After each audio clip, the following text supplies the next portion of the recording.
at matanggal sa pwesto itong si Sara Duterte at ma-survive niya itong political turmoil na ito? What could happen to BBM? Ako, I'm almost certain that hindi niya matatapos yung kanyang termino kung hindi niya ma-impeach si Sara. Kung hindi mako-convict, kung hindi ma-remove via impeachment. Bakit? Kasi nakita mo, nagiging siya bolder and bolder, nagiging brazen sa kanyang mga pagkilos. Lalo na pagka na-survive niya ito. Kasi kung wala kang gagawin, the same. Hindi naman yan sila mag-tone down ng kanilang efforts to oust President Marcos Ang target nila is to get back to power pagka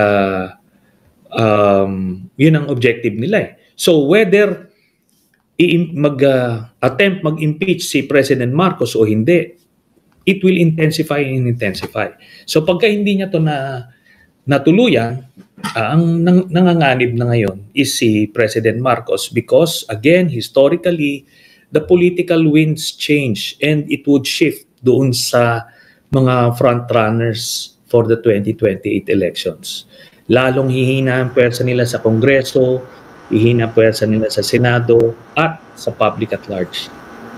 When you say you're almost certain na hindi niya matatapos yung termino niya, kung ma-survive ito ni VP Sara Duterte, what exactly do you mean? Are you talking here of ouster through something similar to EDSA 2 or impeachment? Baka siya naman na ma-impeach, di ba? Ano na mga nakikita yung scenario? At this point in time, and having seen the Dutertes, sinasabi nila mismo, di ba? All options are on the table dyan. Kung ang end nila is makabalik sa pwesto, then gagawin nila lahat. Ngayon, if you're talking about impeachment, imagine from now until 2028, do you think wala ng political and economic crisis na kakaharapin ng Marcos administration? For sure meron yan. Pagka nagkaroon lang ng isang socio-economic or political crisis, itong pwersa nila Duterte, having survived the impeachment, assuming, sila? They would just be waiting in the wings to take over when they need to. Yun. And ito, yung chatter sa PMA chat groups masyadong significant. Hindi na ito static.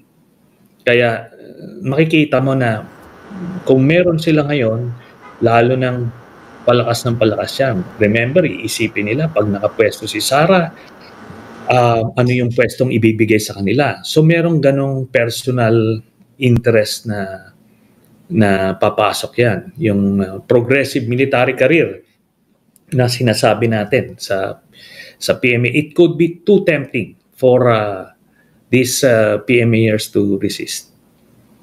Medyo interesting yung sinabi nyo, no? Yung chatter sa mga PMA chat groups, medyo ganyan. Can you be more specific? What exactly do you mean po? Meron kasing mga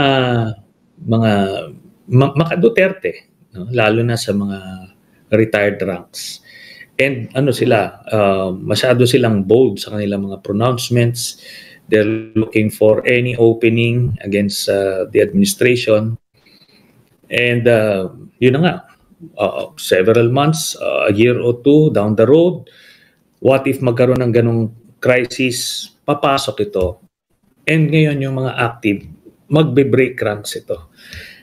Yun yung nakikita natin. Kasi merong, may active, mga proactive na nagre-recruit at nagbubuyo, nag-agitate. Yun ang mahirap.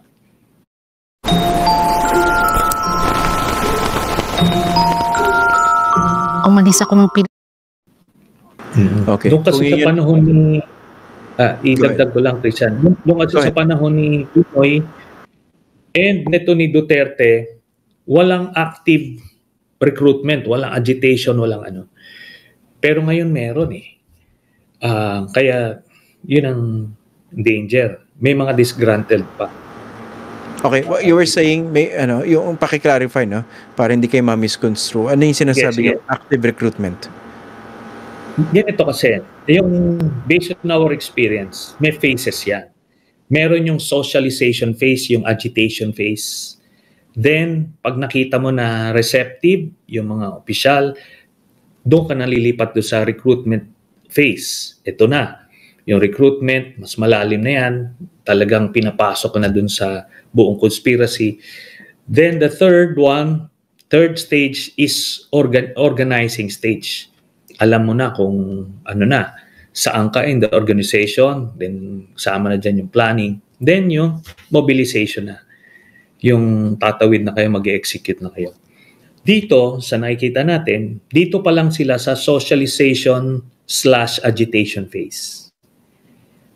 Since, kailan ba ito nag-start? Since late 2022, nung nagsimulang maggumalaw yung mga pro-Duterte retired generals, nangangalabit sila, nag-agitate sila. To be fair, wala namang kumakagat. The active officers remain true or obedient to the chain of command and the Constitution. So, walang kumakagat. But, ang sinasabi ko, merong constant na naghihikayat.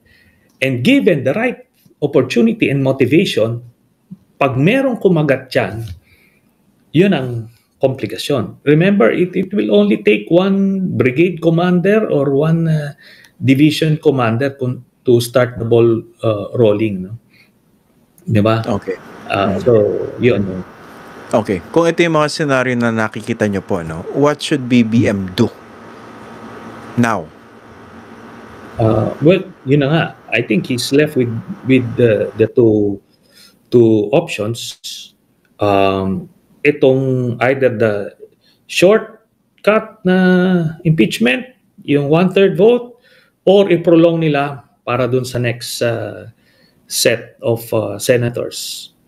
Yun. Depende yan sa comfort zone niya. Kung nakita niyang, kasi may 5 ngayon eh. May 5 ng boto yung acquittal ngayon. Kahit na hindi na, I don't see these people changing their minds. So ngayon, 3 na lang yung kailangan nilang kuhanin. That's ano yan, parang reachable goal yan. Whereas kung sa next Senate, isa lang ang may iwan na holdover na pro-acquittal, assuming the results of the elections would favor the administration. Therefore, 8 pa yung kukuhanin nila. Mas challenging yon. But,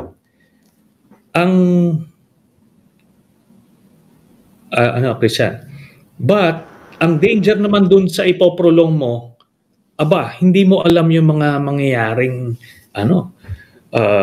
events within the next few months. Kumbaga, hindi mo necessarily controlled yung mga variables, yung circumstances. So, it's a risk either way.